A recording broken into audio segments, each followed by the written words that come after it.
அனைத்து அன்பு உள்ளங்களுக்கும் என் இனிய மாலை இரவு வணக்கம். இன்று புத்தகத் திருவிழாவின் மதுரை புத்தகத் திருவிழாவின் 8வது நாள் வெகு சிறப்பாக நடைபெற்றது. இதில் பாராளுமன்ற உறுப்பினர் மரியாதைக்குரிய கனிமொழி அவர்கள் தமிழை பற்றியும் தமிழ் மொழியினுடைய தொன்மையை பற்றியும் தமிழ் மொழியினுடைய வன்மையை பற்றியும் மதுரை முத்தமிழ்ச் சங்கம்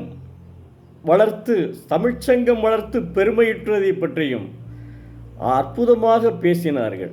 அது மட்டுமல்ல, எல்லாரும் ஆலய பிரவேசம் செய்யலாம் என்பதையும் அற்புதமாக பேசி மதுரை மக்களின் மனதில் இடம்பெற்றுள்ளார் என்பது இன்றைய புத்தகத் திருவிழாவின் ஒரு அற்புதமான ஒரு காட்சி.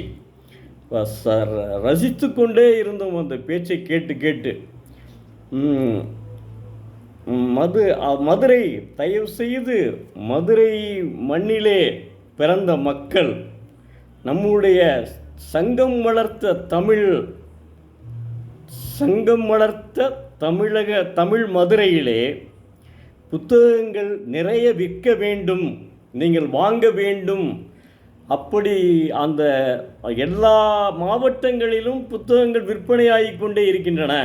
ஆனால் மதுரையில் மட்டும் நிறைய புத்தகங்கள் விற்க வேண்டும் என எழுத்தாளனாகிய நான் உங்களை அன்புடன் கேட்டுக்கொள்கிறேன். நான் அதனால் சொல்கிறேன், கண்டிப்பாக தாங்கள் எல்லாரும் புத்தகம் வாங்க வேண்டும்.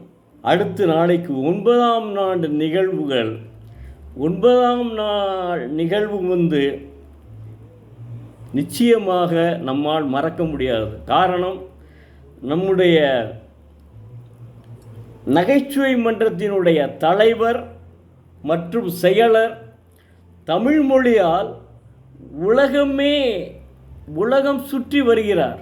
அவர் நாளைக்கு பட்டிமன்றம், அதாவது தமிழகத்தினுடைய 2 தூண்கள், ஒன்று சாலமன் பாப்பையா அவர்களுடைய பட்டிமன்றம் 7ஆம் தேதி முடிஞ்சு விடுச்சு. நாளை 14ஆம் தேதி நம்முடைய நகைச்சுவை மன்ற தலைவர் முனைவர் தமிழ்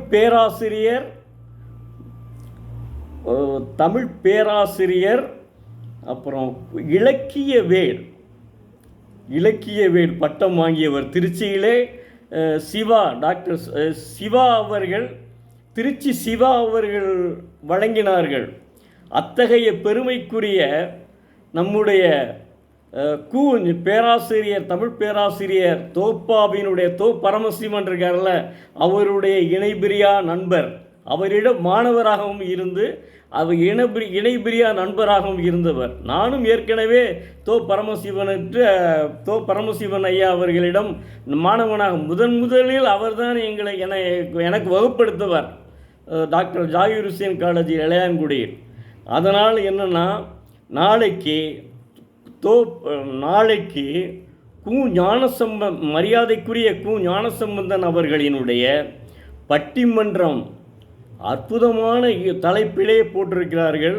நம்முடைய நகைச்சுவை மன்றத்தை சார்ந்த அனைத்து அன்பு உள்ளங்களும் நிச்சயமாக பங்கேற்க வேண்டும் என்ப அன்புடன் கேட்டுக்கொள்கிறேன். நன்றி, வணக்கம். நாளை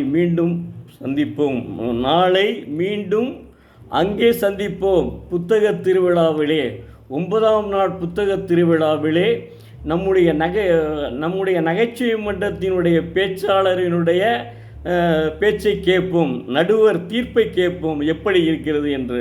நிச்சயமாக அந்த இலக்கியத்திலே பாடல்கள் வருகிறது அப்படின்னு இருக்கா, இல்லை பாடல் வராதா என்பதை நாளை கேட்டு மகிழ்வோம்.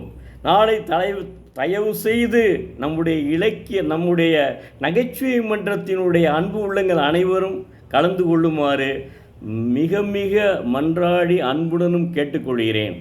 நன்றி, வணக்கம். நாளை மீண்டும் பார்ப்போம்.